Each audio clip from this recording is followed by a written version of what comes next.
তো দেখো বন্ধুরা, আজকে সকালে কি রান্না করলাম তোমাদের সাথে একটু শেয়ার করি। তো আজকে আমার হাজব্যান্ড গতকাল কাতলা মাছ এনেছিল। তো কাতলা মাছের মাথা দিয়ে ডাল হবে, এই যে কলমি শাক ভাজা হবে, কাটা আছে, মাছগুলো ভেজে রেখেছি অলরেডি। তো দেখো ডালটাও সিদ্ধ করে রেখেছি, এখানে মাথাগুলোকে ভালোভাবে ভেজে নিচ্ছি। মশলা বাটা আছে, পেঁয়াজ, টমেটো, রসুন, লঙ্কা সবটাই কাটা আছে। তো ভালোভাবে মাথাগুলোকে প্রথমে ভেজে নিতে হবে, ডালটাকে সিদ্ধ করে রাখতে হবে, তারপর মাথাগুলো ভেজে নিতে হবে। চলো মাথাগুলো ভাজি। দেখো মাছটা কিন্তু ভালো, বলো টাটকা একদম। তোমরা কে কে মাছের মাথা দিয়ে ডাল খেতে পছন্দ করো পারলে জানিও কেমন। দেখো আমি সুন্দর করে ভাজছি। এই মাথাটাকে উল্টাতে আর পারছি না কিছুতেই, আসলে এক হাতে মোবাইলটা আছে তো ক্যামেরা করছি, তাই জন্য আর কি। তো দেখো মাথাটা ভেজে নিয়েছিলাম, তারপর তেল দিয়ে মশলাগুলো দিয়ে দিলাম, যা যা মশলা দেয়, লঙ্কা, হলুদ, জিরা, পেঁয়াজ টিয়াজ সবটা দিয়ে মাথাগুলোকে গড়িয়ে নিয়ে ভালোভাবে একটু নেড়ে কষিয়ে নিয়ে ডালটা তারপর ঢেলে দিলাম ওর মধ্যে, সিদ্ধ করে রাখা ডালটা।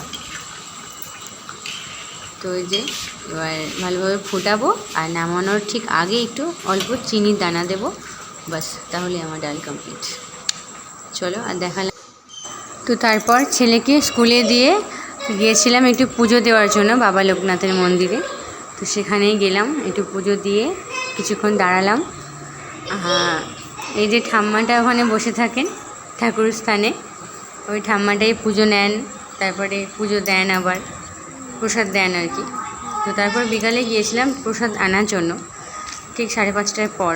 তো তখন খোলেনি, ওনারা শুয়েছিলেন। একজন আমাকে বললো কি পরে এসো তুমি, এখন প্রসাদ দেওয়া হবে না, এখন ওরা ঘুমাচ্ছে। সেই জন্য মন্দিরও বন্ধ, আমি দেখে বাড়ি ফিরে যাই। তো তারপর 7টা নাগাদ গিয়ে প্রসাদটা এনেছিলাম, তো সেটা তোমাদেরকে দেখালাম না। তো চলো, কি সুন্দর বিকালের ওয়েদারটা দেখো। আমি গুটি গুটি পায়ে হাঁটি হাঁটি করে এগিয়ে যাচ্ছি, ওই যে আমার সাইকেলটা রাখা আছে, সাইকেলে করেই বাড়ি যাব।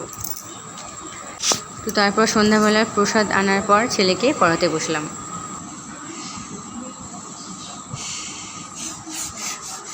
তুমি লিখছো না কেন?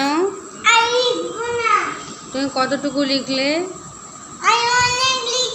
না, অনেকটা মোটেও লেখনি। আমি কিন্তু ম্যামকে ফোন করে বলে দেব,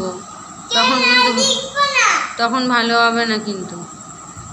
আর চকলেটটাও পাবি না, কার বার্থডে আছে না, ওর বার্থডেতে তোকে কিচ্ছু দেবে না, তখন বুঝতে পারবি। চলে বন্ধুরা, দেখলে তো রোমানের ফাঁকিবাজি কারবার, আর পড়াশোনা করলো না, কিছুটা লিখে হয়ে গেল। চলো, ভালো থেকো সবাই।